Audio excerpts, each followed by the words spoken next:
we are live on the Niall Fraser Show. I'm hoping desperately that you can hear me this time. We've got mic issues. Nothing is without fault. Technical issues all day today. It's just typical. Anyway, without being a woe betide me, we're here for the Niall Fraser Show Wednesday night. So tonight we're talking about the SNP Budget passing. We're talking about why. What did the Greens want? What did the Lib Dems want? Why did Labour abstain?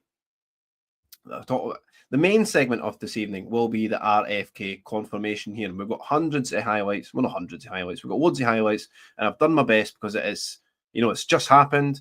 I was lifting clips out just up until half an hour ago. And then we'll go on to the papers for today. But first and foremost, let's get the intro music going. Let's do this, guys.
Hello and welcome to the Niall Fraser Show. Even if it is 15 minutes late, we're just motoring on. Technical issues at the start of the show. Never without issue, is there? Never without issue. Anyway, I do digress. What are we going to be talking about tonight? And I think tonight we'll probably go for about an hour and a half, maybe if that. We've got a lot of RFK confirmation here in clips tonight. We've got some of the papers tonight. The Daily Record, 500,000 are too poor to heat home. We'll read a bit into that. And we've got the Scotsman today, and we've been talking about the Greens. Slater defends the DRS as £160 million case looms. Scottish Government are getting sued to the tune of £160 million, thanks to the ineptitude, the gross, out of this world, interstellar ineptitude of the Greens, and Lorna Slater in particular. So, you know, when we're wondering, your council budget's getting slashed, you know, they can't afford this and that, the public services are in ruin, and now they're going to have to shell out likely £160 million thanks to this imported Canadian idiot. Thank you very much, Greens. Thank you very much. Anyway, let's get into the main story of this evening. The SNP budget is going to pass. So we'll start sharing some screens. Right, let's see how we're doing. SNP budget will pass with no threat of snap election. And there you are. The clue is in the headline, ladies and gentlemen, by Colin Mackay. Insight from Colin Mackay. The insight. It's the threat of the snap election, which is why this is going to pass, or it will pass. Because. And we'll see who supported it and why that is. But it's the threat of the snap election, ladies and gentlemen, which is why it's passed. Absolutely 100% it's the threat of the snap election, because the Greens don't want a snap election. The Lib Dems don't want a snap election. I don't think the SNP, I don't think anyone in Holyrood at the moment wants a snap election. They want at least another year at the trough. They want another year as a passenger on the gravy train. They want to be hanging out the window on the back of the gravy train. Like the Royal Scotsman, the viewing deck. They want to be on the viewing deck of the Royal Scotsman for another year. And so brutally obvious that this is why it's not going to pass. So let's read what Colin Mackay's got to say. And bear with me, I've ended up ruining my mouse in a fury. The budget will pass, and there's no chance of a snap Scottish Parliament election. The minority SNP government needed help to get its spending plans through. They already had the support of former SNP MSPs John Mason, now an independent, Ash Regan, now Alba, but it still wasn't enough. Finance Secretary and First Minister have been in talks with opposition parties for quite a while. Talks with the Greens and Lib Dems have been going well from the outset. Why is that? Why is that? And guys, we've not even got 100 viewers yet. Get this shared. Get this broadcast shared, please, ladies and gentlemen. Please. If you're on X, give it a repost. Get the comments in. I see we've got 4 people on YouTube. We're getting the YouTube numbers up, even if it is minuscule. We're getting them up. Give it a wee thumb up. Get the comments in. Thank you very much for those who tune in on this Wednesday night. And apologies for being late. Apologies. So the Greens and the Lib Dems, why have they been going well from the outset? Why? The Lib Dems do not want a vote. They do not want a vote because the Lib Dems are going to lose seats. The Greens didn't want a vote. They don't want an election because they're going to lose seats. Here we go. A comment. Michael Cipriani, the man who heckled Humza, useless. Forever a legend. Budget will pass because it's in the interest of politicians, not the people. Thanks for the compliment as well, Michael. Really is appreciated. But your second sentence is the truth. The budget will pass because it's in the interest of politicians, not the people. Absolutely. Absolutely. And thank you for the comment. Good comments are getting read on the show. In fact, basically any comment will get read on the show at this point because we're not getting much. But anyway, thank you very much. The Greens and the Lib Dems, they do not want an election. They do not want an election because, in fact, I would go so far as to say that everyone in that Scottish Parliament at the moment do not want an election because they're all going to lose seats. And when I say they're all going to lose seats, it's basically a guarantee. It's basically a guarantee. Why? Why? Because what's that over the hill? What's that coming over the hill? It's the Reform Party. It's the horse. The Reform Party horse is coming over the hill. Whether you like them, whether you don't. They are going to take a huge amount of seats off every party. Just by the fact that they're there. Just by the fact that they're going to win seats in the first place. They're going to take seats off Labour on the list. They're going to take seats off SNP on the list. They're going to take seats off the Lib Dems on the list. They're going to take seats off the Greens on the list. They're going to take the seats off the Tories on the list. They're going to take seats off every single party on the list. Guaranteed. Because the makeup of the party, the makeup of the Scottish Parliament, might even get a wee horrid party makeup.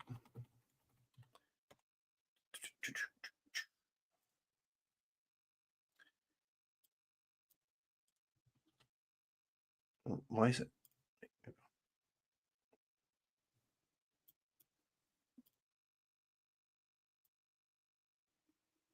I wanted a map, if anything. Anyway, I don't need to bring that up. I don't need to bring it up. We've got the Tories, we've got the Scottish Labour, we've got the SNP, we have the Lib Dems, and we've got the Greens. And then in comes Reform, making it 6 parties. Oh, we've got a couple of independents as well. Alba. Alba. Alba. Sorry, Alba, I forgot to mention you. Anyway, there's 5 decent-sized parties. But now, with the advent of Reform, the 6th party coming in, that is going to detract from all the other 5. And that's why this budget was always going to pass. Always, always, always going to pass. The Lib Dems have already secured funding specifically for the Belford Hospital and the Edinburgh Eye Pavilion. On Tuesday, they've got more for drugs, treatments and hospices. At least they're asking for decent things, the Lib Dems. At least they're asking for decent things. You can't really agree. And before you ask, what did the Greens ask for? What did the Greens ask for? Well, of course, being the Greens. Being the Greens. Well, of course, they've asked for stuff that'll benefit young voters. Of course they have. Because that's all they go for. That's the only people naive enough to vote for the Greens are the youngest in our society. Just fresh out the womb, wet behind the ears. That's the only people who could possibly, conceivably vote for the Greens. So it's no, it's no surprise, not a surprise that the Greens are going for free school meals for P6s and P7s. They want a £2 bus fare cap. Of course. Absolutely, of course. Britain for Trump, first time listener. Let's hope that you're with us every Monday, Wednesday, Friday at 9 p.m. Of course, we're 50 minutes late tonight because my technical difficulties. But Monday, Wednesday, Friday, 9 p.m. I hope you're with us. Thank you for tuning in, my friend. They want a £2 bus fare cap.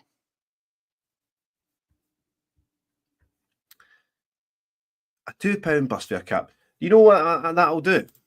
You know what that's going to do? This is going to cost an absolute fortune. Everything the Greens do, and we'll go on to the Greens later on, and Loopy will warn us later, but costing us £160 million. Likely going to cost. There's going to be a lawsuit in the Scottish Government, and this lawsuit is absolutely going to smash it. Anyway, what is this £2 bus fare going to do? What do you think? Tell me in the comments. It doesn't take a crystal ball to tell anyone what's going to happen. It's going to put huge pressures on the bus companies. Naturally, if they can't charge more for the buses, they can't make any money. What then happens? Oh, well, us, the Scottish Government, we will compensate you for the loss. We'll make sure that you're subsidised. So not only the nationalised Scottish Rail here in Scotland made it worse, they're going to basically, in another way, shape or form, nationalise the buses and end up subsidising all the bus companies. So maybe it is a good time to start a bus company and just get subsidised for it. You know, you never go out of business. Honestly, they're so predictable, these Greens. You know what I mean? What do we want in the budget? Anything that will benefit young voters. Please, dear God. The buses. Is, as Boris Johnson would say, a big red bus. A big red bus. 160 million is just for starters. Absolutely. I think it's just Biffa. We'll get into that story pretty shortly because we're going to race through this segment on the budget. There's not much to talk about the budget. It's just the fact that, I mean, the interesting thing is Labour abstaining. It's bizarre. Why are Labour abstaining? And it was actually a decent, in the Scotsman, and, you know, I normally don't buy the Scotsman, but it was a decent wee written piece, opinion piece by Niall Fraser. No relation. Interesting opinion piece by him. But we'll get to that soon. But let's just wonder why Labour abstaining. Are they abstaining because they want the budget to pass? I mean, we've got this weird paradigm in Holyrood at the moment where the Tories, who are they attacking? Well, classically, they're attacking their arch enemies. Well, sorry, I'll take that back. Their arch enemies are the SNP. But who are the Tories attacking? They're attacking Labour.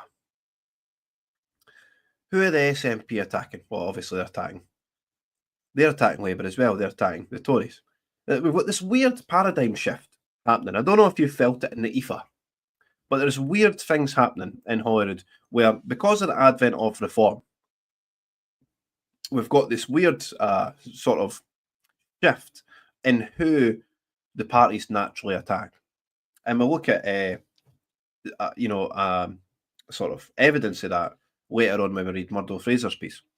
But generally, everyone should be attacking the SNP. Why aren't they?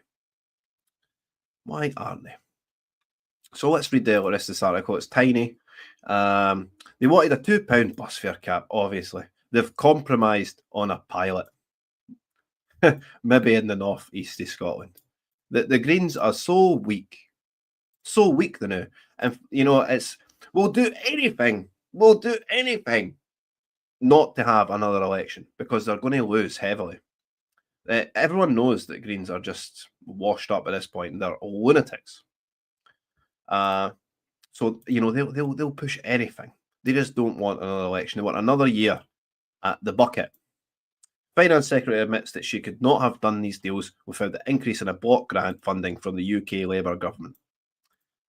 The Tories will vote against the budget, but for now, they're attacking Labour for, they say, handing the SNP the cheapest budget deal in history. There we go, you know, attacking Labour. Generally, for the last, I don't know, couple decades now, almost 2 decades, the Tories have just been right at SNP. Vote for us, they say, because we don't want another independence referendum. We don't want an independence referendum. So they attack SNP over and over and over again. And it got comically bad. The 2021 Scottish election, you know, it was really bad. Vote for us for the best opposition. The same with Labour. Vote for us for the best opposition. We're already consigned to the fact that they're not going to get anywhere. Just absolute, like, defeatism. When you vote for a party, you want to think they can win. But vote for us for the best opposition. Absolute hogwash. At the start of the month, Labour said they would abstain in the vote. That guaranteed it would pass. One minister said to me that Labour got exactly what they asked for in the budget negotiations. Nothing. So the budget will pass. The bargains have been struck, and now it's all down to delivery. Absolutely shocking stuff here in Scotland, where people are just allowing the SNP to get away with everything. And Labour just abstaining. I don't understand Labour's tactic in abstaining. Having asked for nothing. But let's get to the papers, and we're going to start with the Scotsman. And we'll read about just how bad Lorna Slater is. Let's get this off the screen. And then we'll fire on to RFK after this, because RFK clips today are all over the entire planet. Slater defends. How can she possibly? Slater defends the DRS, the Deposit Return Scheme, as a £160 million case looms. No regrets for ex-minister as waste firm gets the go-ahead to sue. No regrets. How about doubling down, tripling down, quadrupling down, quintupling down? Lorna Slater, this should be coming out of her pocket. But of course, she's not got £160 million in the bank. But the Scottish people are getting rinsed because of Lorna Slater's incompetence. You know, I know, how much has this single woman cost us? I mean, it's almost, well, let's answer this in a bit more detail. Thank you for the question, but she's cost us so much. Not only is it directly going to be 160 million, right? 160 million pound. But if we get into this question a wee bit more, how much has she cost us in future NHS referrals for mental health by pushing this transgender, this alien ideology upon our children? How much is it going to cost us in free prescriptions for all these, you know, all these new mental illnesses that are going to be caused because of the pushing, the furthering, the dogmatic, never back down, unrealistic, just fantasy policy that a man can become a woman, and enforcing that into all the curriculum? It's going to cost us. I mean, it's going to, well, one, it's going to cost us lives. It's going to cost us money directly, and it's going to cost the mental health of the Scottish people. Thanks, Lorna. Thank you. Let's get into the story. No regrets as ex-minister waste firm gets go-ahead to sue by David Ball, the deputy political editor. And this is the Scotsman. Former Minister Lorna Slater has insisted she has no regrets over the doomed deposit return scheme, despite a waste disposal company being given the green light by a judge to sue the Scottish Government for £160 million. How many nurses could that fund? How many rehab beds in Scotland could that fund? It's absolutely shocking. If this, and the fact she's no regrets, it shows you the arrogance of these people. The sheer arrogance is off the scale. It's off the Richter scale. Waste firm Buffer, which was selected as the logistics partner for the DRS scheme, said it had invested significant sums in preparation for the initiative before it was scrapped. And you know, if you're Buffer, you're just laughing. You're absolutely laughing. They're going to get £160 million. They made significant, they invested significant sums in preparation, and I guarantee you that it's not up to the tune of £160 million, but they're going to be paid up on top of that. Absolutely laughing all the way to the bank, Buffer. Before it was scrapped. The company is now suing the government for £166.2 million following the collapse of the initiative. You know, the initiative that was unworkable, totally unworkable from the offset. You know, this new fandangled dream of recycling bottles. You know, you take the bottle to the vending machine and it pays you money back. Honestly. How can you do that en masse? It's like, how can you get old ladies that live in like rural Scotland? How are they going to return their bottles? The glass bottles, plastic bottles? Are people going to steal plastic bottles and take them to the vending machines? The whole thing is just absolutely flawed from the beginning. I mean, everybody wants a less polluted earth. Everyone wants it. But the thing is, the Greens aren't really environmentalists. They're Marxist communists. They're not environmentalists. They don't want what's best for the earth. They pretend they do. They pretend they do in order to get votes. When we talked about on the last show not the last show, but a few shows ago, just the state of Scottish salmon farming, the disgusting nature it's done, the diseases, the pollution that's in our lochs and our rivers. The Clyde River is so full of drugs, it's unbelievable. It's the most depressed river, one of the most depressed rivers in the UK. And by depressed river, I mean that it's overflowing with antidepressants when you test the water. And that's never mentioned by the Greens. The scheme, which was originally intended to come into force on August 16th, 2023, would have seen shoppers charged a deposit when buying drinks in cans and bottles. Charged a deposit for buying cans and bottles, drinks in cans and bottles, which would have been repaid to them when empty containers were returned. So, I buy. Do you ever get the scene? You see in America, you watch all these films and you see all these homeless people and they're carrying around trolleys and they've got all this rubbish in trolleys and they're collecting cans and they're taking back. It would be like that. It would be like that. Buying a bottle of Coke, it costs £1.20, 20 pence is a deposit. If you take the bottle back, what is going on? It's so daft. So daft. However, the Scottish Government changed its plans when UK ministers used the Internal Market Act, the IMA, and we will continue on page 8. They used the Internal Market Act to rule that glass bottles could not be included. Apologies.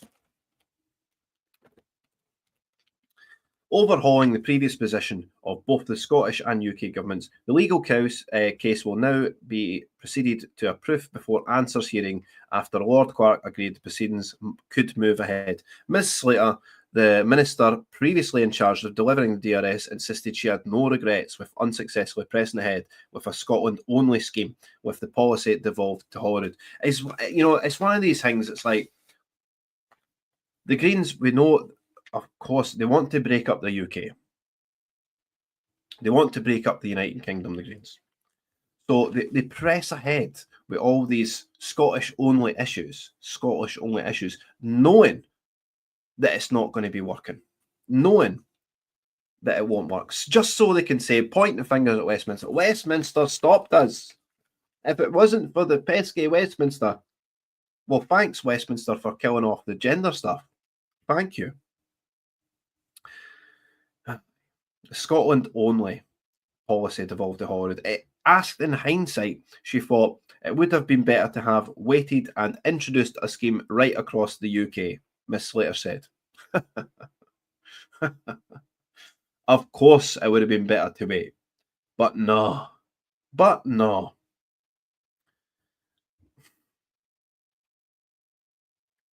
Wait, hold on a minute. Asked him in hindsight, she thought it would be better to have waited and introduced a scheme right across the UK. Miss Slater said, no, I don't.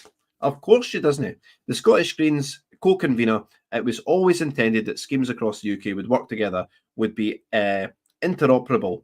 That was always the case. Devolution always allows the Scottish Government to move ahead with things to protect our environment, like putting it into recycling schemes without Westminster permission. How about we clean up our lochs and rivers, Warner?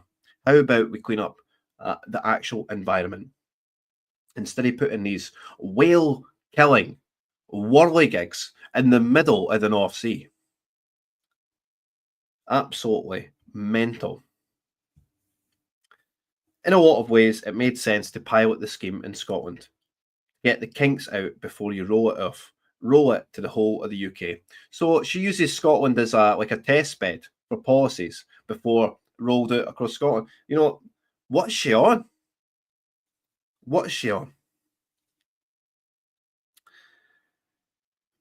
So it absolutely made sense for Scotland to go first, even though it's going to cost us 160 million. Yesterday's legal judgment following a hearing at the Court of Session states that Biffa claims to have suffered loss of profit and cost as a consequence of entering into the contract, and the contract then coming to an end because the DRS was delayed. The judgment adds, in the oral submissions for the pursuer, Biffa, it was made clear that if the warning had been given to pursuer would not have entered into the contract in the first place.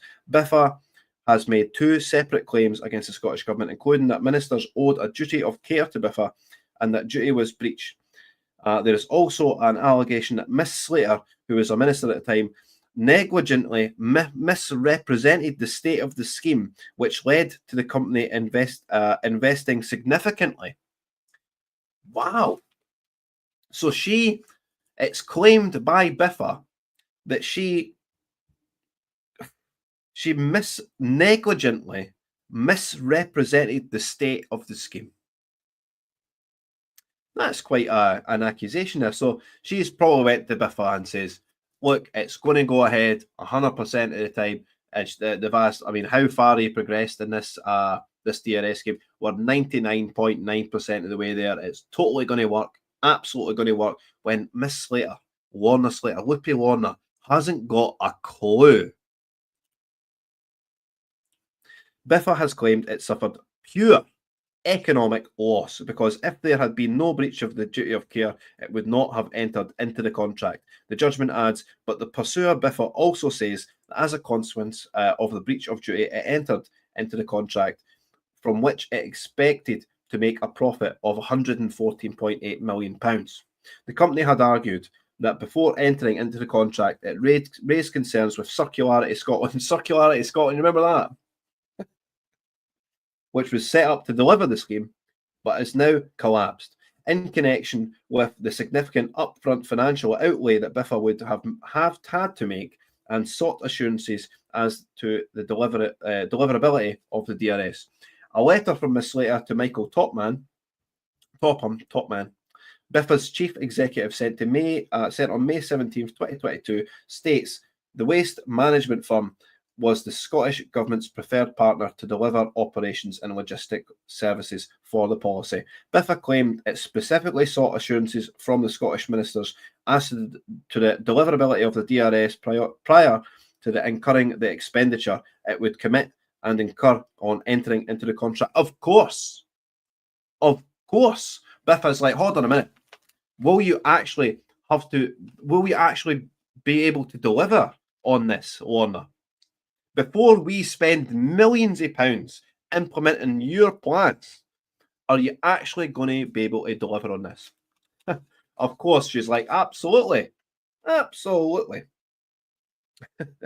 In the letter, Ms. Slater highlights the government's commitment to delivering DRS by the 16th of August 2023, which remains unwavering. The company said it expected to make profits of £114 million over 10 years through the contract, and it invested £51.4 million in assets, such as sorting machines, as it prepared for the go-live date. Jesus! How insane is this woman? She goes to a waste management firm. Waste management. I know a tiny bit about waste management. I think you get about £20 if you're a waste management company. You get about 20 quid for a black bag. Your normal black bag that's going to go to the incinerator.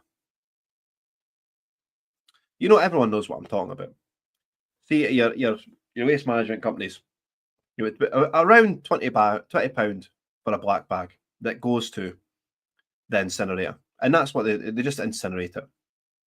But see, when you're into surgical waste, into chemical waste, into other types of waste, harder to dispose of, now you're into the territory of £70 to £80 a bag.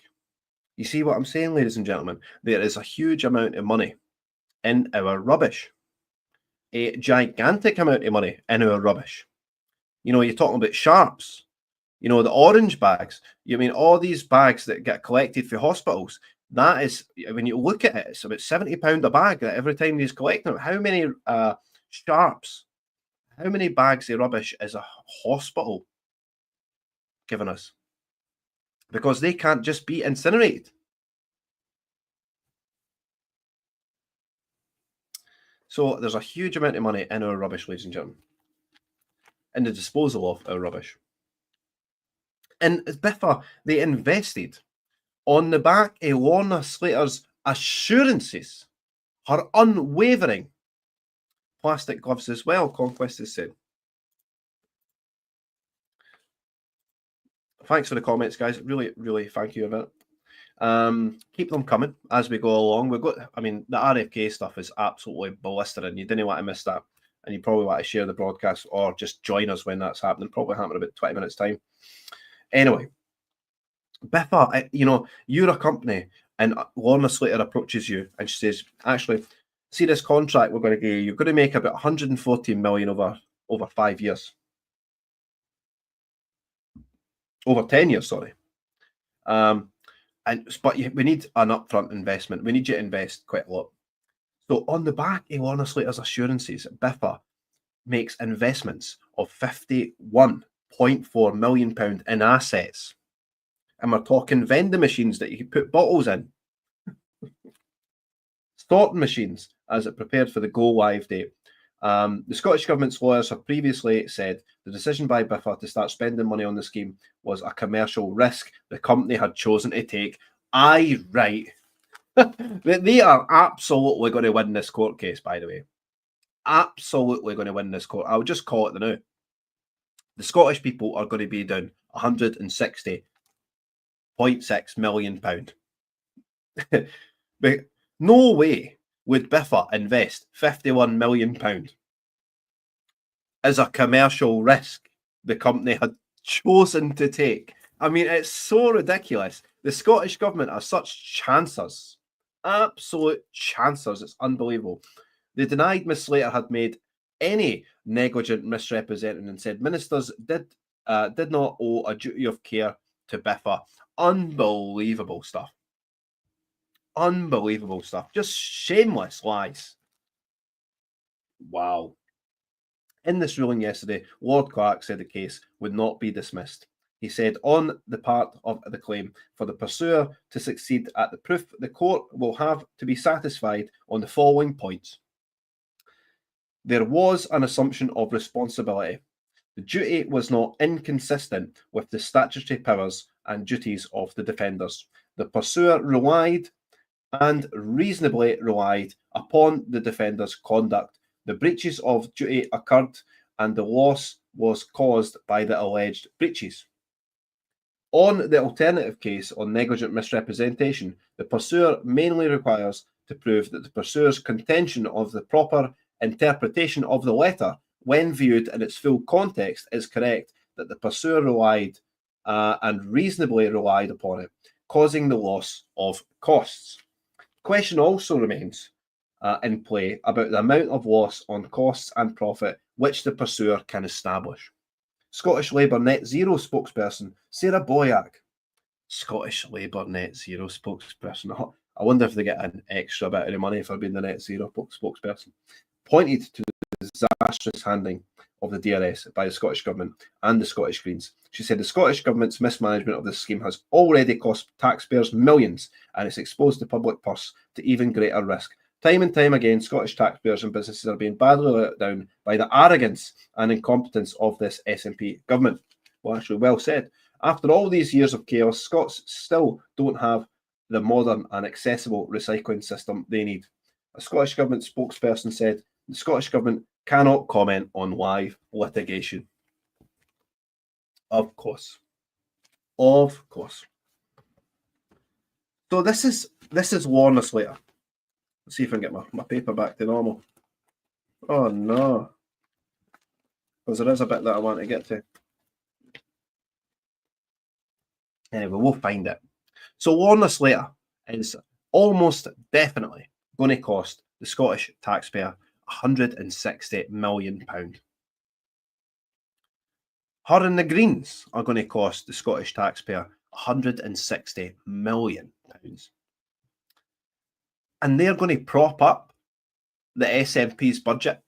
Of course they are, because they're going to be, their seats are going to be lost, absolutely lost in this upcoming Scottish election. I mean, Reform are polling at about 12 seats, 15 seats. And this 15 seats is, again, I'm going to say it again, they're detracting from Labour, they're detracting from the Tories, they're detracting from the Greens, they're detracting from the Lib Dems, they're detracting from the Tories probably the most. So expect to see in the lead up to the Scottish election, you'll see the Tories, they'll abandon all their previous work. They'll abandon all their previous work of attacking the SNP. And they'll just start pointing fingers at Reform.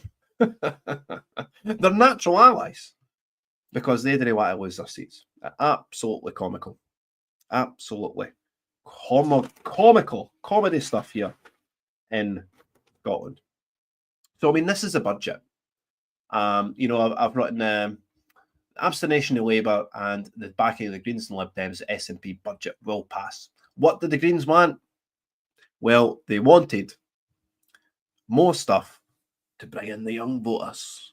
We need to bring in the young voters because that's what they rely upon. They rely upon the wet behind the ears, naive, young voter. They push for voters to be young as 16. If they could, ladies and gentlemen, the Greens would go into high schools across Britain and be, we want 12-year-olds to vote. We want 12-year-olds to vote. And what do the Lib Dems want? Well, actually, let's find out. Oh, we've got quite a lot of comedy stuff, I think. We'll look at, I mean, we know Alex Cole-Hamilton. Let's bring him up. Alex Cole-Hamilton. What a total loser he is. He's one of the worst when it comes to Scottish politicians. Absolutely just horrific in every way, shape or form. I mean, look at this. Kremlin sanctioned, Edinburgh Western MSP, Scots Lib Dem leader, Evening News columnist, rainbow flag, trans flag. He's a trans ally and he's a dad. British flag, Scottish flag, Ukraine flag. So he's got all the flags. He's got all the flags. He's not just Alex Cole-Hamilton, leader of the Lib Dems. No, can't it be enough? He's also the guy who took time off from the Scottish Parliament, from his job, to go across to America and campaign for Kamala Harris. Are you serious? Are you actually serious? He done it for Beth. You remember that one? If you don't know what I'm talking about, done it for Beth, then you're missing out. We done it for Beth. You know, the trans Beth. They were, you know, he was looking up at Holyrood and, you know, all this gender stuff. We done it for you, Beth. We done it for you. Up in the gallery. It was all for you.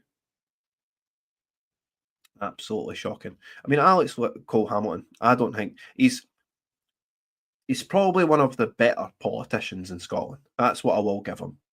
Because he's so sleek-it, so snake-like, that he's the perfect politician. Him and his leather gloves. So what does the Lib Dems want? There's a thing here. Here we go. Lib Dem priorities will be backed by hundreds of millions of pounds worth of government investment. Here's the long list. A new hospital. Brilliant. New pavilion. Don't really know if it's brilliant. Winter fuel payment for pensioners. Of course, this is going to play into the anti sort of Westminster narrative. To be fair, it's hard not to win on this issue, is it? You know what I mean? We want pensioners to be able to heat their homes. Extra funding for social care. Additional funding for local healthcare, GPs and dentists. Business rates release for hospitality. New services for babies born addicted to drugs. Jeez. the right for family carers to earn more. So they're not actually asking of, what they're asking isn't necessarily bad at all. But it's a pipe dream. They're not going to get it. They won't get it. The SNP will get in, and they won't get any of this. Rightio. We're going to come off it. Probably the bigger story would be, why did Labour abstain? Why did Labour abstain? The answer may lie. I don't know if I want to keep this segment right now or move it over to the papers at the end. I think we might want to, because I'm talking about it now. We'll just talk about it now. I just need to find. Here he is. Segment by our man Murdo Fraser. Sarwar's strategy of disowning Starmer's toxic policies is failing. No, he's absolutely spot on with that. Absolutely spot on. Anna Sarwar couldn't wait to cozy up to Keir Starmer in the lead up to the election. But now he's like, whoa, please don't come up here.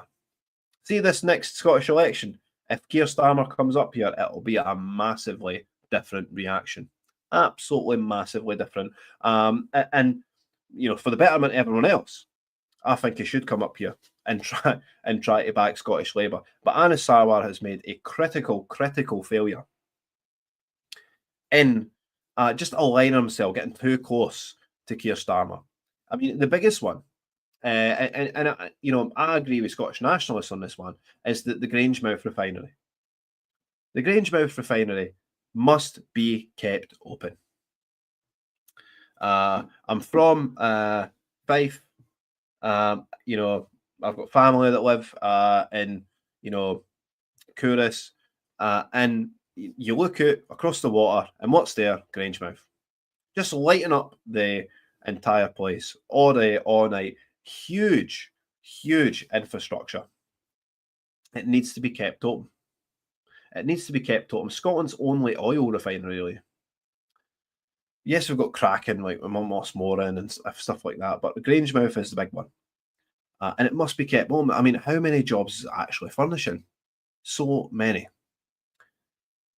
And what happened prior to the election? Labour come up, and it says, we'll absolutely 100% keep Grangemouth open. We'll save Grangemouth. And what did they do? Pissed it all away. They pissed it all away. Keir Starmer didn't even remember his own MP's name. Graham, to be fair, I don't remember it, but Graham something, who's the MP for the area in Grangemouth. He is obviously wanting to save Grangemouth. Obviously, because his voters rely on it. Even he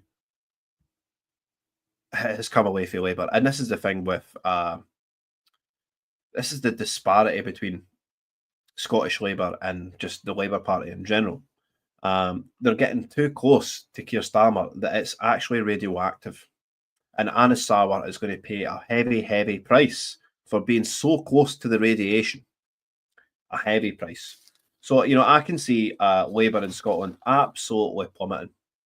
See the last general election, Scotland, just out of pure hatred of the SNP, Labour won. Hatred of the SNP, Labour just went right over the top of them. They capitalised on the hatred of the SNP. Capitalised big time. But now, with the disastrous Keir Starmer government, with the killing off of the winter fuel payment, and all these Labour politicians that cozy up to the waspy women. The waspy women of a certain pension age, basically. So, promised that at a certain age, you will be able to retire. And then just totally dumped in it when they say, actually, we're going to raise the pension age. Sorry, pal. Sorry. And getting denied their pension. When they should get it back paid. So there's this other disconnect with Scottish Labour and the general Labour Party of them in Scotland. Like, they are supporting the waspy women, whereas in England, they absolutely despise them and they're not getting a penny. And who's going to win? Well, obviously, Keir Starmer and his mob's going to win. And Labour are going to look up. Labour up here are going to look like absolute mugs. So, Anna Sauer, if you're listening, if you've got tendrils in here, if you've got wee menacing spads in here, listen to me now. Avoid Keir Starmer at all costs. He's radioactive. You're going to end up catching cancer after the guy. Right, so we'll get to the papers and end, and we'll get to the main segment of the night, which is the RFK confirmation hearings. And we've got loads of highlights. And, just even half an hour previous to the show, I'm getting all these highlights just for you. Just for you, my viewers. And a couple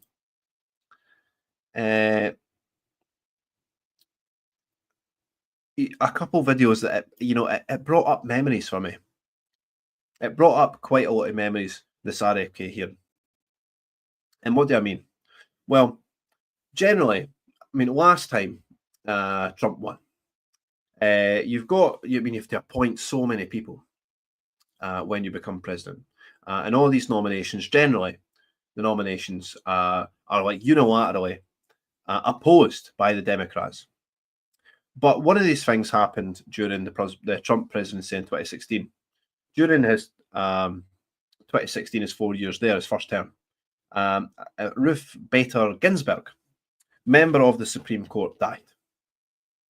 I think there's 9 members of the Supreme Court to make sure that there's always either a 5-4 split or that it's going to have an outcome. There's 9 members of the Supreme Court, and Ruth Bader Ginsburg died, having been on the Supreme Court for ages. And there's always a big play in America for Supreme Court candidates.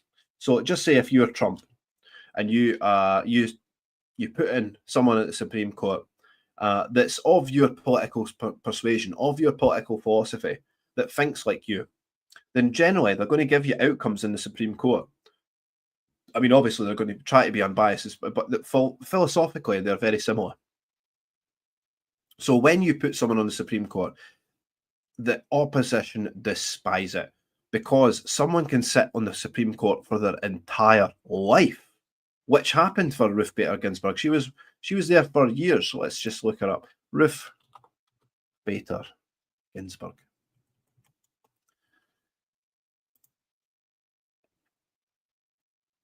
Associate Justice of the Supreme Court on the United States from 1993 to 2020.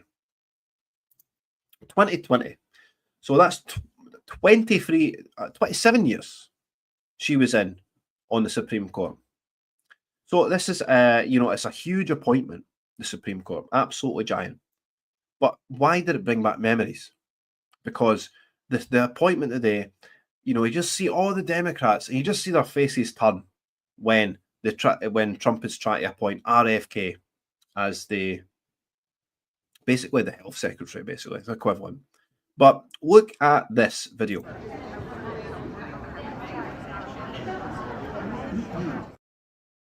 And you're thinking, what's that? Niall, what is that? Why are you showing me a 5-second clip where you can't really see anything? Why are you showing me that?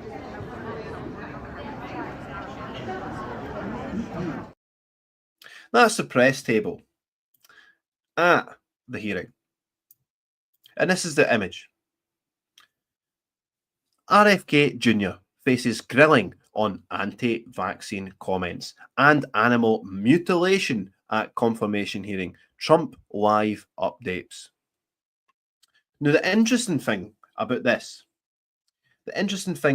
video, this was done prior to RFK hearing actually starting. So do you understand what I'm saying here? They're writing negative press articles about RFK before he's even uttered a word. This is how it happens in America. This is how they roll. That no matter, Trump could have appointed Jesus Christ himself, and the headline would be, Jesus Christ faces a grilling on turning water into wine and healing the sick. That's what the headline would have read. Honestly, it's absolutely sickening, the level of hatred towards Trump hatred towards his policies. It's absolutely funny. But what it reminded me of was the appointment of Brett Kavanaugh in the Supreme Court back in 2020. And it was one of the moments that, for me, it's like a watershed moment in politics. Because Brett Kavanaugh, just a wee bit of backstory, but he's basically the most innocent person you could ever imagine. You know, impeccable record, impeccable everything else, never put a foot wrong in his life. Happy family, coaches the basketball team. Just an impeccable record. Like honestly, the guy was like a saint. And what happened was the Democrats just absolutely just threw everything at him. You know, accusing him of this, accusing him of that. It was absolutely disgusting. But I'm going to play you the clip of when they tried to nominate Brett Kavanaugh to the United States Supreme Court.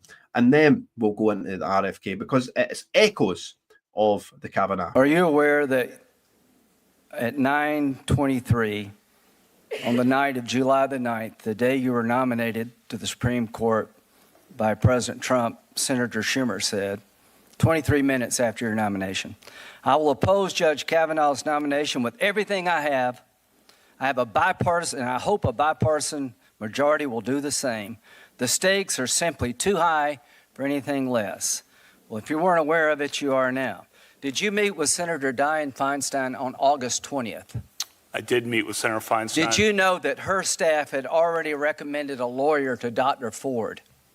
I did not know that. Did you know that her and her staff had this allegations for over 20 days? I did not know that at the time. If you wanted an FBI investigation, you could have come to us. What you want to do is destroy this guy's life, hold this seat open, and hope you win in 2020. You've said that, not me. You've got nothing to apologize for. When you see Sotomayor and Kagan, tell them that Lindsay said hello, because I voted for them. I would never do to them what you've done to this guy. This is the most unethical sham since I've been in politics. And if you really wanted to know the truth, you sure as hell wouldn't have done what you've done to this guy. Are you a gang rapist? No. I cannot imagine what you and your family have gone through. Boy, y'all want power. God, I hope you never get it. I hope the American people can see through this sham, that you knew about it and you held it. You had no intention of protecting Dr. Ford. None. She's as much of a victim as you are. God, I hate to say it because these have been my friends. But let me tell you, when it comes to this, you're looking for a fair process. You came to the wrong town at the wrong time, my friend. Do you consider this a job interview? The advice and consent role is like a job interview. Consider that you've been through a job interview. I've been through a process of advice and consent under the Constitution. Would you say you've been through hell? I've been through hell and then some. This is not a job interview. Yeah. This is hell. This is going to destroy the ability of good people to come forward because of this crap. Your high school yearbook. You have interacted with professional women all your life, not one accusation. You're supposed to be Bill Cosby when you're a junior and senior in high school. And all of a sudden you got over it. It's been my understanding that if you drug women and rape them for 2 years in high school, you probably don't stop. Here's my understanding. If you lived a good life, people would recognize it, like the American Bar Association has the gold standard. His integrity is absolutely unquestioned. He is the very circumspect in his personal conduct, harbors no biases or prejudices. He's entirely ethical, is a really decent person. He is warm, friendly, unassuming. He's the nicest person. The ABA. The one thing I can tell you, you should be proud of. Ashley, you should be proud of this, that you raised a daughter who had the good character to pray for Dr. Ford. To my Republican colleagues, if you vote no, you're legitimizing the most despicable thing I have seen in my time in politics. You want this seat? I hope you never get it. I hope you're on the Supreme Court. That's exactly where you should be. And I hope that the American people will see through this charade. And I wish you well, and I intend to vote for you, and I hope everybody who's fair-minded will. If you're just joining us, almost 400 viewers now, you might be wondering, what the hell was that? Well, this is what brought to mind when I was watching RFK today in his nomination hearing. So what happened there with Brett Kavanaugh? A man with an impeccable record, a man with such esteem right across his entire career. The Democrats brought up a mentally ill woman called Dr. Ford. And Dr. Ford accused Brett Kavanaugh of gang raping people. Totally fake, totally made up, but the Democrats ran it just because they wanted to oppose Trump's nomination to the Supreme Court. That's what happened. They brought a mentally ill woman to make these false allegations against Brett Kavanaugh, and the most despicable scam. The despicable, and just right, once again, a total sham, total political. It's unbelievable. This is what American politics is like. It's like, it's absolutely cutthroat. It's unbelievable. They'll cart anyone out that makes false allegations just to oppose people's nominations. But that's what I was sort of getting from the nomination today, and this is why we're seeing negative press articles before RFK has actually uttered a single word. This was written before he's even walked in the room.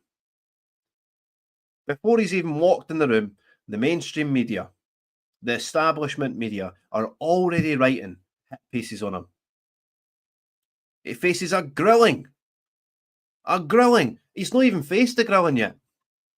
Absolutely just insane stuff coming from Washington, D.C. today. Absolutely insane stuff. So let's watch RFK's opening statement. And in this one, there was a quote that'll maybe go down in history, actually. See if you can find it. But the quote of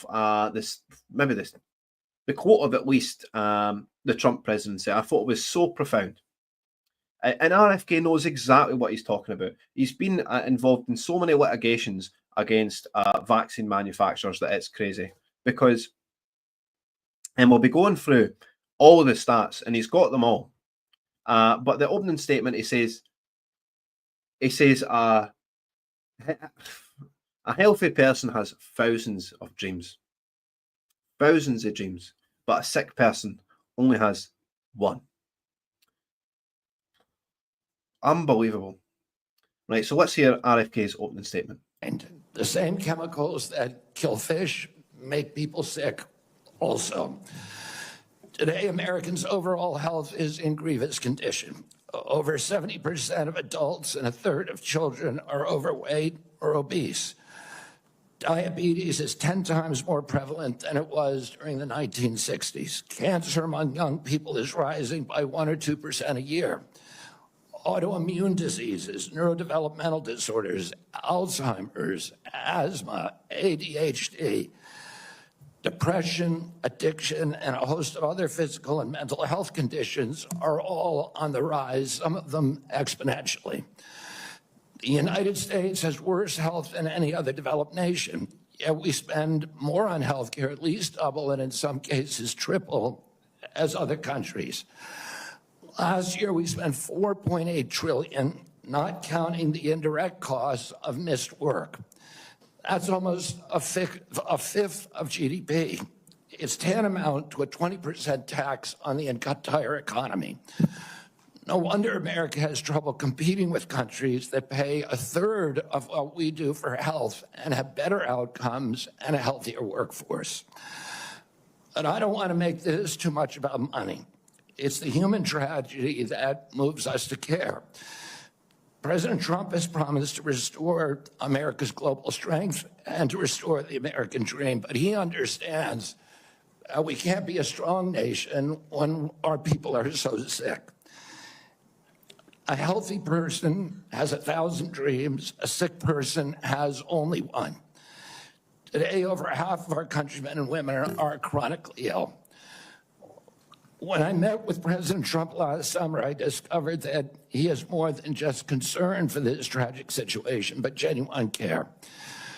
President Trump is committed to restoring the American dream, and 77 million Americans delivered a mandate to him to do just that, due in part to the embrace and elevation of the Make America. I mean, how could you oppose this man? How could you oppose this man? It's unbelievable. And just the sheer stats that he's coming out with. And we've got more and more. We've got 5 more clips of this. 5 more highlights that I've picked out. Because it was a long hearing, hours and hours. But there's a few absolute, just jaw-dropping golden moments. And his opening statement was one. That's that profound quote from RFK. A healthy person has thousands of dreams, 1,000 dreams, and a sick person has only one. Absolutely, just, you know, so profound. I don't know if that's ever been said, but it's absolutely brilliant. And it goes again. This is the Trump movement. This is the MAGA movement. This is what Britain needs to absolutely jump on board with. It really does. And we're going to go into all these different clips and we're going to compare it to you know, a pill for every ill society is absolutely disgusting. It's absolutely disgusting. You know, instead of doctors, you know, prescribing antidepressants, maybe they should prescribe them or give them a gym membership or tell them to go on a run. Or you know, it's unbelievable. We're just so quick to give pills to people. It's absolutely just sadistic. So here, RFK, it's only 30 seconds. The health problems in this country that we must face honestly. And the first thing I've done every morning for the past 20 years is to get on my knees and pray to God that he would put me in a position to end the chronic disease epidemic and to help America's children. That's why I'm so grateful to President Trump for the opportunity to sit before you today and seek your support and partnership in this endeavor. This guy truly means what he's saying. You can just tell, I can sense the truth in someone's voice. Although his voice is a bit, I mean, it's seen better days. He was even in the confirmation hearing. He talked about how he was a heroin addict for 14 years. And now he's 42 years sober. And I know people like that in Scotland. I know people like that, and people like that come through the 12-step program and they get to the other side and they have their spiritual awakening. They are the best people in our society, and I'll tell you that right now. And I'm so blessed to know these people and to have shared rooms with them. But somebody who's come through an addiction so brutal and come at the other side and been sober for 30, 20, 30, 40 years, they are brilliant, brilliant people. I'll tell you that now for free. So here he is talking about Adderall. 15% of American youth are now on Adderall or some other ADHD medication. Even higher percentages are on SSRIs and benzos. We are not just over-medicating our children, we're over-medicating our entire population. Half the pharmaceutical drugs on Earth are now sold here. 70% of the profits from pharmaceutical companies are from the United States, even though we only have 4.2% of the world's population. Not only that, but a recent study by Cochrane Collaboration founder Peter Ghosh found that pharmaceutical drugs are the third largest cause of death in our country after heart attacks and cancers. Oh, they're not making us healthier. We need community health initiatives. We need access to treatment. We need exercise. We need better food. This goes all the way. This goes, did you hear that stat? 70% of all the profits for the pharmaceutical industry are in America, even despite having 4.2% of the world's population. It's absolutely despicable that America's ended up in this situation. Absolutely despicable. The pharmaceutical companies have been allowed to run rampant. The food production companies have been allowed to run rampant with unchecked balance. There's so much money involved in the pharmaceutical industry that no wonder RFK is facing so much opposition today. This is let's just cut the shit here. It's because there's so much money involved in the pharmaceutical industry that they cannot possibly allow RFK to be nominated. To clean it up, he's going to take the indemnities away from the COVID vaccine manufacturers. The COVID vaccine, they had to change the definition of what a vaccine actually was. To include this COVID vaccine, they had to change the very definition of what a vaccine was. It's absolutely mental what the pharmaceutical industry has gotten away with. See, when you see the battery of vaccines that children have to get in America, it would make your eyes water.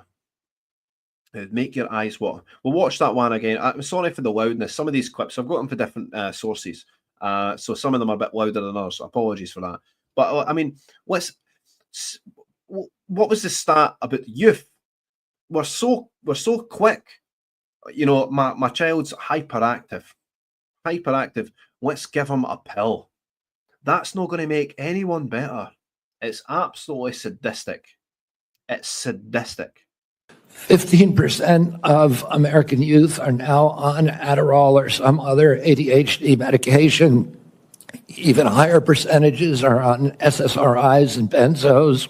We are not just over-medicating our children, we're over-medicating our entire population.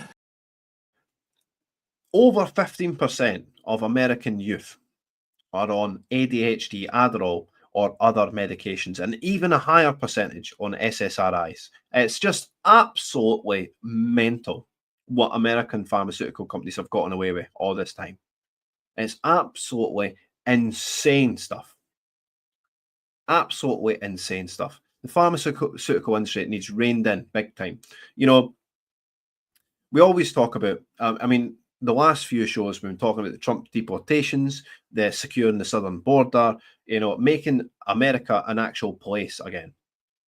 Instead of having a porous border where anything and anyone can flow in. Drugs, fentanyl for the cartels, drugs for the cartels, people from all nations around the world pouring towards the southern border in an attempt to illegally gain entry into the United States. It cannot go on. But on top of all this, on top of this monumental failing from all these previous American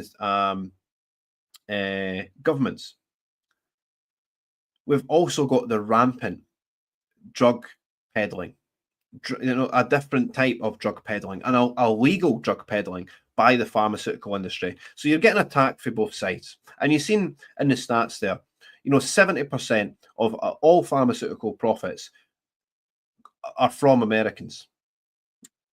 Yet, despite being only 4.2% of the world population, it's just jaw-dropping. It's just absolutely jaw-dropping what they've got away with. We've got some more clips. We've got 3 more clips.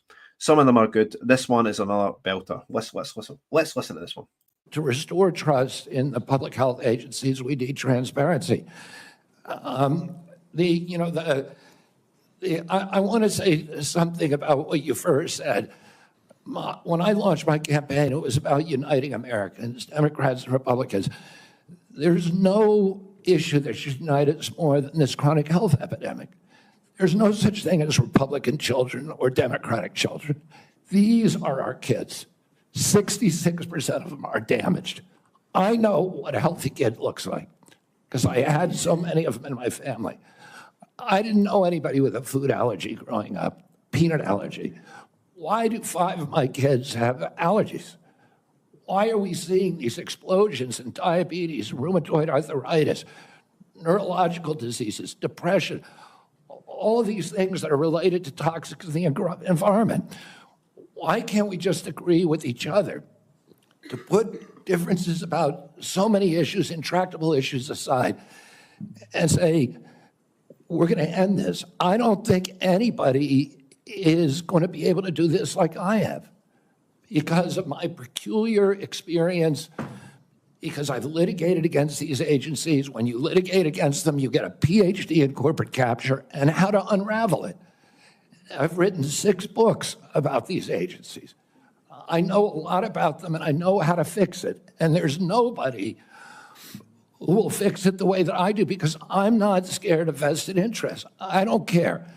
I'm not here because I want a position or a job. I have a very good life and a happy family. This is something I don't need. I want to do this because we're going to fix it. And the other thing is, we are attracting now a caliber of people to HHS like never before in history. And they're entrepreneurs, they're disruptors, they're innovators of immense talent that are walking away, many of them from growing concerns. They're not coming there for position. They're coming there because they want to save our country. And they're from across the political spectrum. And all these Democrats are opposed to me for partisan issues. They used to be my friends, agreed with me on all the environmental issues that I've been working on for my whole career. Now they're against me because anything that President Trump does, any decision he makes, has to be lampooned, derided, discredited, marginalized, vilified. He's absolutely spot on, and this is why today gave me echoes of the Brett Kavanaugh nomination, because it doesn't matter to the Democrats that for RFK, it's about all America's children. It's not, and what another profound statement again. No such thing as a Republican or Democrat child. I know he's just absolutely wasting the Democrats here. Absolutely wasting them. I mean, again, it's not just the pharmaceutical industry. It's the fertilizer we're using on our foods. It's everything. It's all these processed foods, the over-processing of foods. It's absolutely shocking what's happening in America. I mean, us in Europe have got a wee bit more, regulation when it comes to food processing, food manufacturers and stuff like that. But America, it's like the Wild West. It really is. And it's just despicable that it's went on for so long.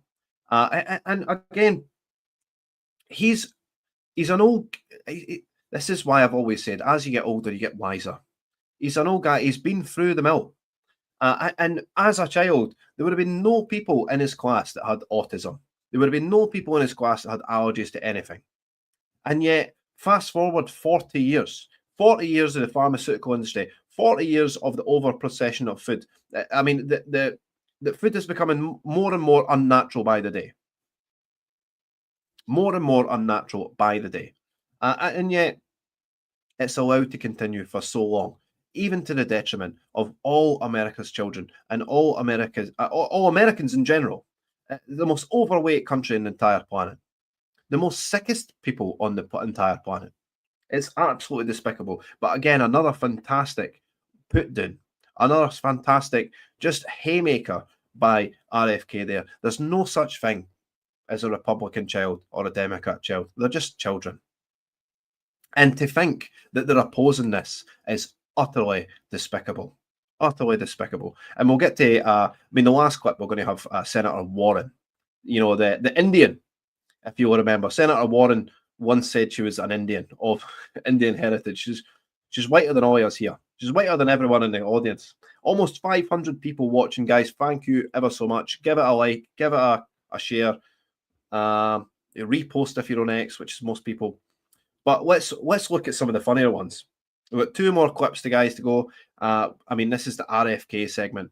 And what a day it has been. Are you a conspiracy theorist? That is a pejorative, Senator, that's applied to me mainly to keep me from asking difficult questions of powerful interests. I was told that I was a conspiracy theorist. That label was applied to me because I said that the vaccines, the COVID vaccine, didn't prevent transmission and it wouldn't prevent infection, when the government was telling people, Americans, that it would.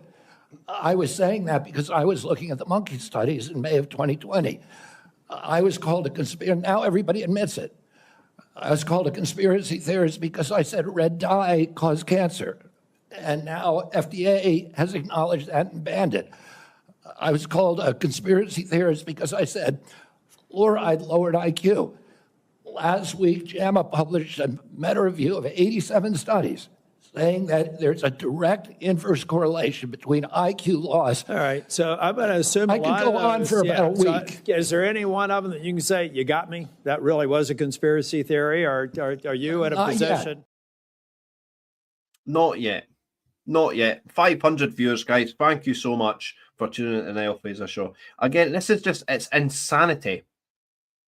You know, and again, how many people, if you're in the camp that I was, and I'm one of the holdouts for the COVID vaccine, I'm one of the people who said, absolutely, under no circumstance, I am taking that jab. Because they had to change the very definition of what a vaccine was in order to call it a vaccine. The fact that it's, RNA, ribonucleic acid, having had a scientific background, I said, whoa, that is just an oxygen molecule away from being DNA. It's actually shocking what they got away with the COVID vaccine. I do believe that there is a COVID reckoning coming, a COVID vaccine reckoning. I hope to God that RFK, one, he gets nominated, but two, he takes away the indemnification of these COVID vaccine manufacturers right across the world that are responsible for millions of deaths, millions of injuries, millions of disfigurements. I hope to God that he takes away the indemnification and goes after these companies because they've killed so many people. They've maimed so many people. It's despicable. And again, didn't he stop transmission? Didn't he stop infection? Absolutely despicable what they got away with COVID, including the lockdowns. But again, I do digress. It's shocking what the pharmaceutical industry has gotten away with over the years. And this is why RFK is getting put through the mill today. And we've got the best, I've saved the best clip for last. Senator Warren. And this is, if you're watching on YouTube, the thumbnail is of Senator Warren. That was the sort of most fiery clip of the interactions that RFK had today at its nomination hearing. But it was absolutely shocking. Absolutely shocking. Let's listen to this, and then we'll move on to the papers. I'm asking about fees from suing drug companies. Will you agree not to do that? You're asking me to not sue drug companies, no, and I'm not going to agree to that, drug Senator. Companies as much as you want. I'm not going to agree to not sue drug companies or anybody. So let's do a quick count here of how, as Secretary of HHS, if you get confirmed, you could influence every one of those lawsuits. Well, let me start the list. You could publish your anti-vaccine conspiracies, but this time on U.S. government letterhead, something a jury might be impressed by. You could appoint people to the CDC vaccine panel who share your anti-vax views and let them do your dirty work. You could tell the CDC vaccine panel to remove a particular vaccine from the vaccine schedule. You could remove vaccines from special compensation programs, which would open up manufacturers to mass torts. You could make more injuries eligible for compensation, even if there is no causal evidence. You could change vaccine court processes to make it easier to bring junk lawsuits. You could turn over FDA data to your friends at the law firm, and they could use it however it benefited them. You could change vaccine labeling. You could change vaccine information rules. You could change which claims are compensated in the vaccine injury compensation program. There's a lot of ways that you can influence those future lawsuits and pending lawsuits while you are Secretary of HHS. And I'm asking you to commit right now that you will not take a financial stake in every one of those lawsuits, so that what you do as Secretary will also benefit you financially down the line. I'll comply with all the ethical guidelines. That's not the question. You have said You're asking me, Senator, you're asking me not to sue pharmaceutical companies. Yeah, you are. That's exactly what you're doing. Look, no one should be fooled here. As Secretary of HHS, Robert Kennedy will have the power to undercut vaccines and vaccine manufacturing across our country. And for all of his talk about follow the science and his promise that he won't interfere with those of us who want to vaccinate his kids, the bottom line is the same. Kennedy can kill off access to vaccines and make millions of dollars while he does it. Kids might die, but Robert Kennedy can keep cashing in. Senator, I support vaccines. I support the childhood schedule. I will do that. The only thing I want is good science, and that's it. How about then say you won't make money off what you do as Secretary of HHS? What you are seeing there, what you are witnessing there, is the full wrath of the pharmaceutical industry through Senator Warren there. That's what we're seeing. We're seeing the amalgam of all the pharmaceutical industries, the pharmaceutical interests, the vaccine manufacturers. She is the golem that is created. And you're witnessing someone who is undeniably a shill for these vaccine manufacturers, an utter shill.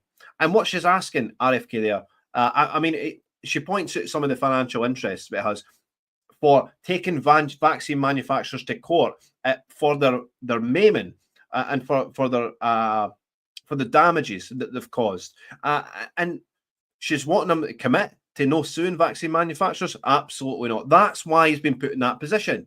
He's been put in that position to rein in the pharmaceutical companies, to rein them in, to stop the damages, to promote good science and not just cherry pick all these fake studies. She's the voice of the pharmaceutical industry in that, and you could see it. You could see it in her face. You could hear it in her voice. She is speaking not on her own behalf, but she is speaking for the pharmaceutical industry as the entire the whole of it.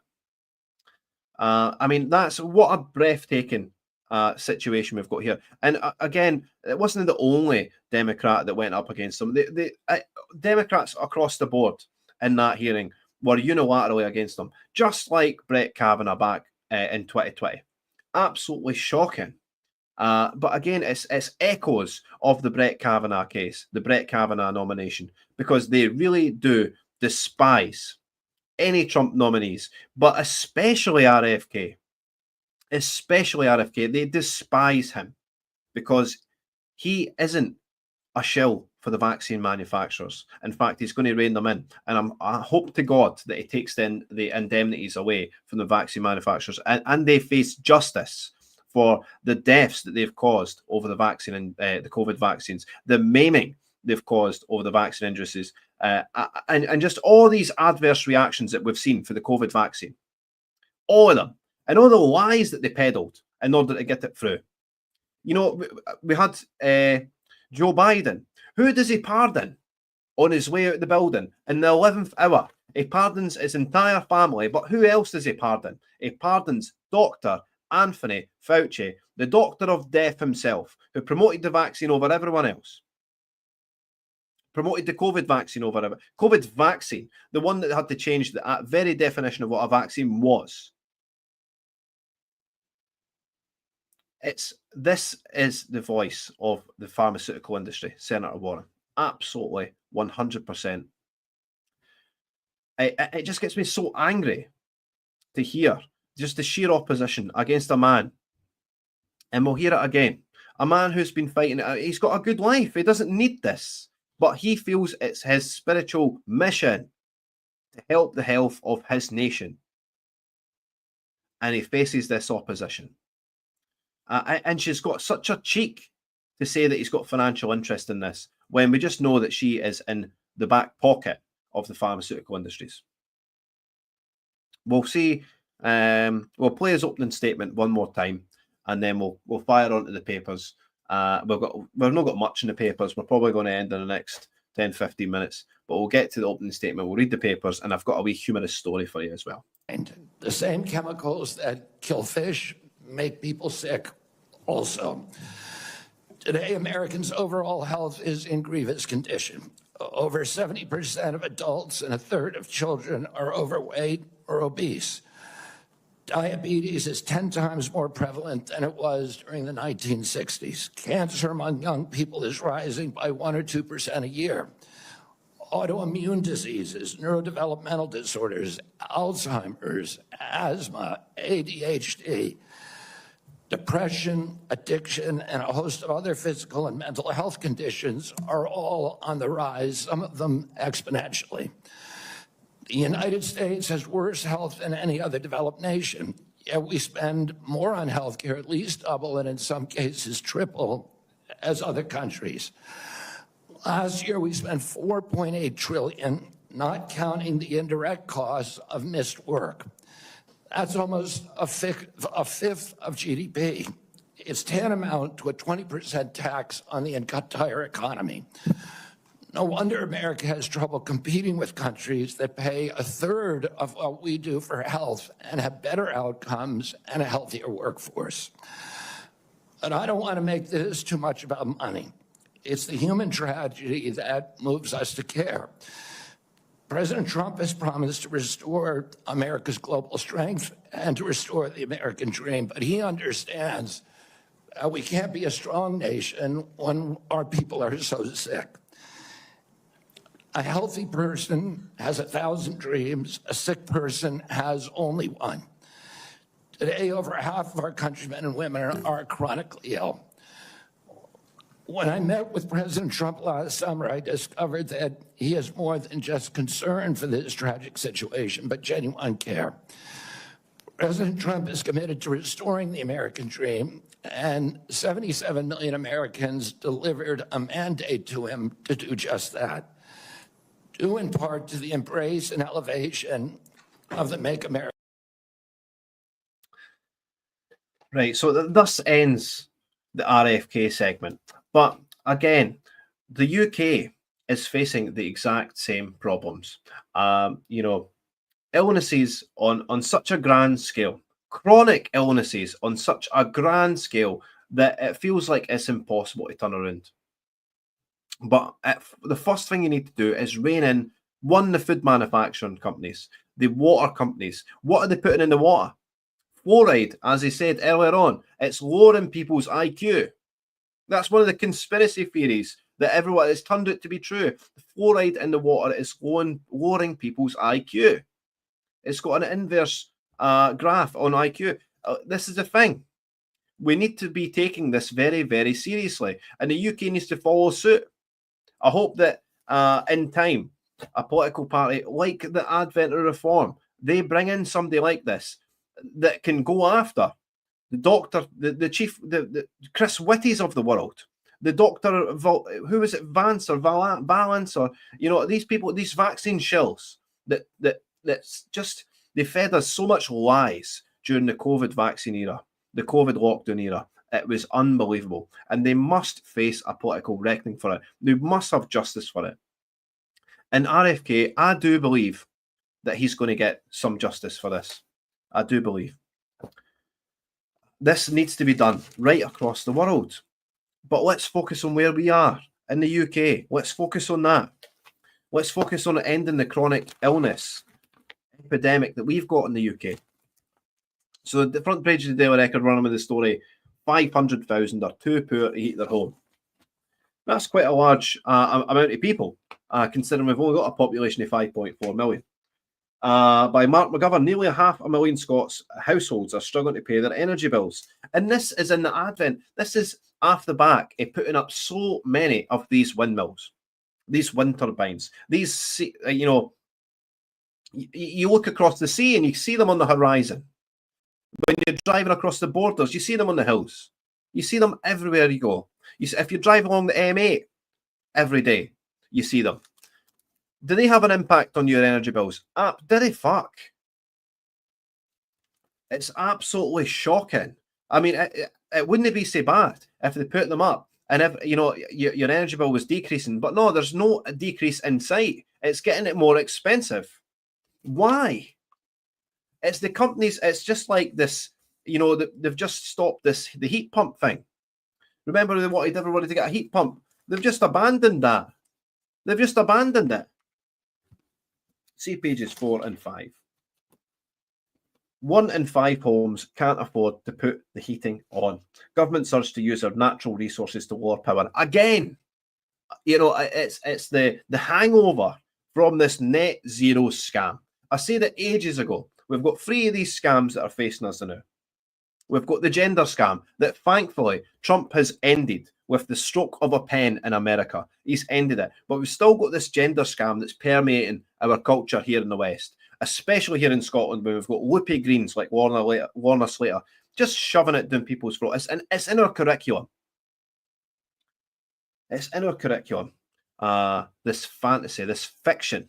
It's in our legal system, this fiction. We read just a few days ago, just yesterday. No, yesterday, Monday's show. Monday's show, we're reading about how we've got males. We've got males in HMP Greenock. They're getting out of prison in order to get cosmetic surgery on their tracheal. They're getting a tracheal shave. They're getting their Adam's apple reduced on our money. They're getting out of jail for cosmetic surgery. Men are getting out of female jails for cosmetic surgery. This is how bizarre we are here in Scotland. Just a bizarro, upside-down world here in Scotland, run by a gaggle of incompetent, corrupt lunatics. Governments urge to use their natural resources to lower costs. Again, we've got all this oil in the North Sea. We don't want to use it because we're disrupting the climate. When us, a wee singular island, you know, a tiny wee island, is you know, we'll economically ruin ourselves. We'll turn back the tide of climate change. When we've got China, India, all these developing nations that build coal power plants every other day, that pollute just everything. And yet us as a wee island, we can reduce our carbon signature to 0. What a lot of crap. It's a total scam. It's economic devastation. It's picking winners and losers right across the world economy. And this is what we've got to thank for it. We've put up all the windmills. Our energy bills are spiralling out of control. We've got 500,000 Scots that are too poor to heat their own homes, thanks to these irresponsible policies by succession of government after government, just putting this climate change lie down our face. Bill Gates wants to cut down trees because they're, you know, what is going on? He's going to put a big dish out to block the sun next. Nearly 500,000 households are in extreme fuel poverty in Scotland, sparking demands for urgent action to help heat homes. A shock report yesterday revealed that 1 in 5 households, 491,000 in total, struggle to pay their fuel bills. And for elderly people, that figure rises to 1 in 4 households in extreme fuel poverty. It's just absolutely shocking here. It's just absolutely savage economic devastation. And we take the brunt of it. The working class take the brunt of it. The people on the lowest rungs of society are getting absolutely reamed for these, for the social engineers of the world, the Greens, to put up windmill after windmill after windmill and deny us our natural resources like oil and coal. Absolutely shocking. Holyrood and Westminster governments have now been urged to use Scotland's plentiful energy resources to bring down energy costs. No shit, Sherlock. No shit. I mean, I didn't even want to read it. We know what's happening. I'm not going to read through it all. What I will do read, actually, It's Murdo Fraser's piece about Labour and how radioactive they are. In fact, here we go. That's a good story as well. Just last week, we had Storm Eowyn, like the Lord of the Rings character, just rampage right across Scotland. And if you were watching the show just last week, you'll have known that a hospital went down. The power went out. And what did I say on the show? I hope they've got backup generators. Oh, well, look. Hospital generator failure. Get that on the camera. Hospital generator failure probed after the storm. How sadly predictable it really is. An investigation is being carried out after a hospital was left running on battery power when its backup generator failed. Here's the incompetence here. We don't prepare here in Scotland at all for anything. We just lessons are learned. Lessons have been learned. In fact, we learned 0 lessons. Backup generator failed during the power outage in the midst of Storm Eowyn, MSPs have told Justice Secretary Angela Constance. Serial failure. It should be serial failure, Angela Constance. She was once the drugs minister, and I heard her speak at a recovery rally in Perth. We're listening. We're listening. We're going to fix things. We're going to fix things. What do? We put a safe consumption up so that people could shoot up and smoke crack cocaine. That'll help. It's like putting a plaster on a broken leg. It's ridiculous. Absolutely ridiculous. And addicts are not even using the place. And they're fudging the stats as well. Oh, you know, when you look at the stats of the safe consumption room, I think the first wiki stats or whatever come out about the safe consumption room. 130 people have used it. When they don't know what we know about addicts, how many times are they shooting up a day? Multiple times. They're shooting up maybe 5-6 times a day. If they can afford it. Are they counting these numbers once, twice, thrice? I sincerely think so. If there's any journalists listening, I suggest you probe that, because it's definite stats fudging. But they need it to have people going through the doors. Otherwise, they've just thrown £7 million down the drain. Yet more government wastage. Justice Secretary Angela, serial failure. Justice Secretary Angela Constance, I've added that by the way, confirmed to Holyrood no patient harm was identified after Forth Valley Royal Hospital in Larbar was without mains electricity for approximately an hour as a result of storm-related power outage on Friday. NHS Forth Valley said there had been a short period where the backup generators came on stream, with the health board adding that the contingency arrangements were required to be put in place. However, Mark MSP Green Ruskell said the hospital had been relying on emergency battery power for a limited capacity. Meanwhile, SB Energy Network said yesterday 800 customers in Dumfries and Gallery were still without power following the Friday storm. Mid-Scotland and Fife MSP Mr. Russell, who is the Greens Energy spokesperson, said it is a relief to hear that no patients were harmed at Forth Valley Hospital during the power outage. Understand the backup generator failed. The emergency battery, that was the last resort, of course, had limited capacity, and I understand it only had up to 90 minutes worth of power. It's just failure after failure after failure here in Scotland. Reading the paper would make you absolutely sick. Absolutely sick.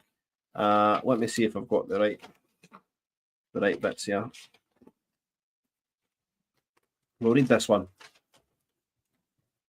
And this is a doozy, another one. Migrants projected to fuel Scotland's population increase over the next 20 years. Because it's no people giving birth, is it?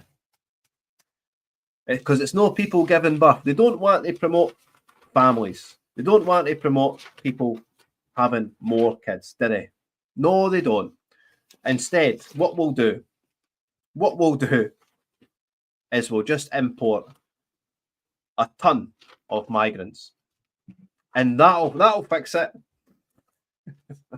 That'll fix it. Absolutely shocking stuff. But see it across the West. You know, we are just economic units to these people.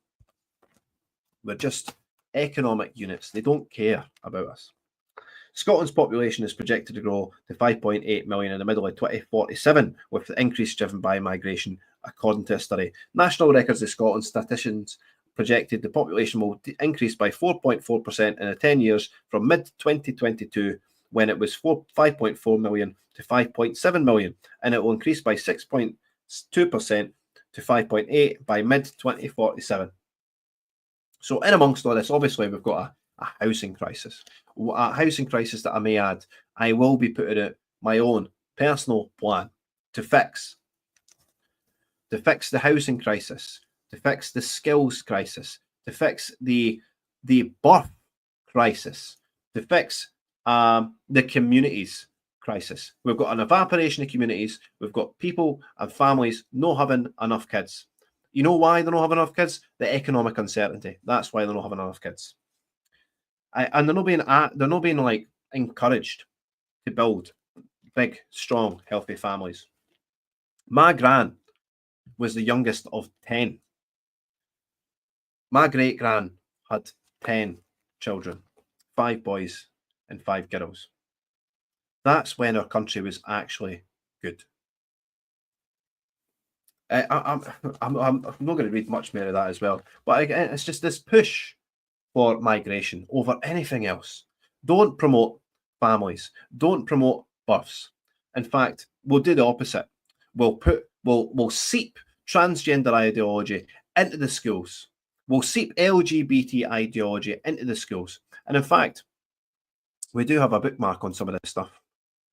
Bear with me, guys. Here we go. We'll start sharing this. We'll put this on the stage. Look at that. I'll make this bigger for you. I'll make this bigger for you. Percentage of Scots identifying as lesbian, gay, or bisexual higher than the UK average. Why is it? Why is it? Oh, it's clearly the proliferation of LGBTQ plus XYZ plus minus divide sign right across our curriculum. Clearly, it's the seeping of this ideology into all our schools. And it's just sickening to see. But of course, this plays into the population crisis. If people are gay or lesbian or bisexual, or maybe not bisexual, but if they're gay or lesbian, they're not going to have any kids, are they? They're not going to have any kids. And we had this story. I've seen this guy's face. We see this guy's face. And we'll read this one again before we get to our comedy story of this evening. This guy, I have had a lot of run-ins with this little man. Austin Sheridan, SNP councillor extraordinaire. Extraordinaire. He's been accused of striking an ant in a mince pie row. What the hell is this story? Well, I suppose we'll start the comedy segments with this, will we? We'll start the comedy segments with this. And I'll show you the run-ins we've had with this guy. Absolute creep at the highest order. Just everywhere I turn, at every protest I'm doing, he's there. I'm campaigning myself for a seat in Rutherglen in Hamilton West. And who do I look across the road at? This guy, marshalling a protest against me, and me alone. What an absolute shocking individual. Ex-SNP councillor accused of attempting to hit ant in a mince pie row has his charges dropped.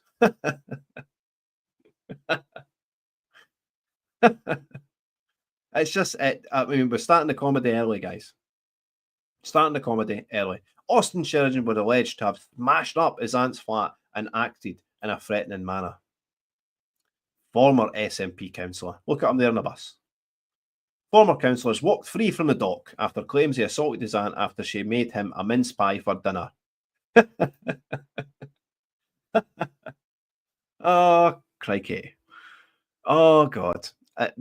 He'll not be getting a mince pie again.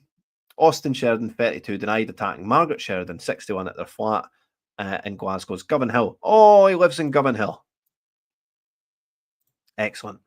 On August 10th, 2024, court papers stated that Sheridan attempted to strike his aunt with a brick. Oh, geez. That went to 100 pretty quick. It further alleged that the ex-SNP Glasgow councillor behaved in a threatening, abusive manner. Charged said Sheridan threw household kitchen items at a number of walls, causing damage to them, as well as at the kitchen window. Another charge stated Sheridan shouted, swore, acted in an aggressive manner, and threw household items. Margaret told Glasgow Sheriff Court in her evidence that she recalled having an argument with Sheridan. However, the retiree claimed that she was not able to remember a lot of what happened as she was on medication at the time. Here we go. Here we're getting to the more comedy stuff. Margaret's police statement was put to her by prosecutor Kirsty McKenzie. It said that Sheridan had arrived home from a rally in Glasgow city centre that afternoon and was in a bad mood. Oh, he's having a bad day. I was at a rally at Glasgow city centre, and nobody was listening to me. Oh, no. Better smash the place up. She allegedly stated he wasn't happy I made him a minced round potatoes and peas because he wanted chips.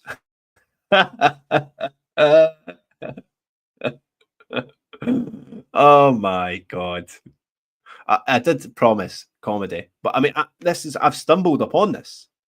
Totally stumbled upon this. This was not scripted at all. Austin,